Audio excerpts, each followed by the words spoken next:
Viewers, VFS global এবং Italy embassy সম্প্রতি একটি নোটিশ দিয়েছে। প্রথমে আমি নোটিশটি আপনাদের পড়ে শোনাবো এবং পরবর্তীতে আমি এই নোটিশটির উপর ভিত্তি করে আমার ব্যক্তিগত মতামত ব্যক্ত করব। তো নোটিশটিতে বলা হয়েছে, ইতালি ভিসা আবেদনকারীদের জন্য জানানো যাচ্ছে যে নিরাপত্তাজনিত কারণে বাংলাদেশস্থ ইতালি দূতাবাসের নির্দেশক্রমে আগামীকাল 9 সেপ্টেম্বর 2024 ঢাকা, সিলেট ও চট্টগ্রামস্থ ইতালি ভিসা আবেদন কেন্দ্র বন্ধ থাকবে। যাদের 9 সেপ্টেম্বর ভিসা আবেদনের বা পাসপোর্ট গ্রহণের পূর্ব নির্ধারিত শিডিউল ছিল, তাদের সাথে শীঘ্রই আমাদের পক্ষ থেকে যোগাযোগ করা হবে এবং নতুন তারিখ জানিয়ে দেওয়া হবে। বিস্তারিত তথ্যের জন্য তাদের ওয়েবসাইট ভিজিট করতে বলেছেন এবং ওয়েবসাইটেও তারা এই তথ্যটি জানিয়ে দিয়েছেন। তো এখন প্রশ্ন হলো, হঠাৎ করে কি এমন হলো যে নিরাপত্তা জনিত কারণে তারা তাদের সেন্টারগুলো বন্ধ রাখবে? এর উত্তরটা আপনারা সহজেই পেয়ে যাবেন। আপনারা জানেন যে 9 তারিখে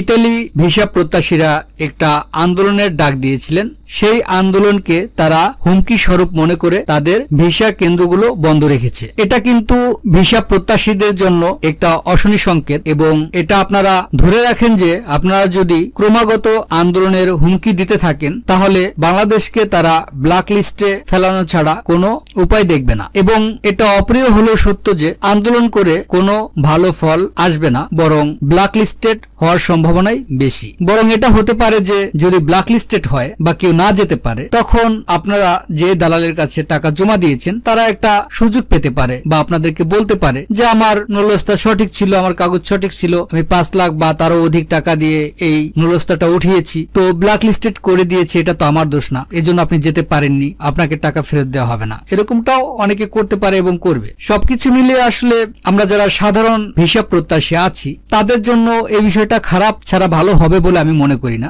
এই জন্য আপনারা যেটা করতে পারেন, আপনারা যে টাকাটা দিয়েছেন সেটা তুলে নিতে পারেন। তো ভিউয়ার্স, আমি আমার ব্যক্তিগত অভিজ্ঞতা এবং মতামতের কথা যদি বলি তাহলে বলবো যে আপনারা আন্দোলন ছাড়া অন্য যে বিকল্প ব্যবস্থা আছে সেটা নিয়ে ভাবতে পারেন। তার কারণ আমি বাস্তবতা নিরিখে বলছি, যতক্ষণ না পর্যন্ত কোনো প্রতিষ্ঠান আপনাকে নিয়োগ দিচ্ছে ততক্ষণ পর্যন্ত কোনো অধিকার নেই তার প্রতি, বা আপনার প্রতিও তার কোনো অধিকার নেই। নিয়োগকারী প্রতিষ্ঠান আপনাকে নিয়োগ দিবে কি দিবে না সেটা একান্তই তার ব্যাপার, তার সদিচ্ছার উপর নির্ভর করবে। তো এখানে আমি আমার মতামত ব্যক্ত করলাম, আপনাদের ইচ্ছা, আপনারা যেটা করতে পারেন, এখানে আমার আর বলার কিছুই নেই।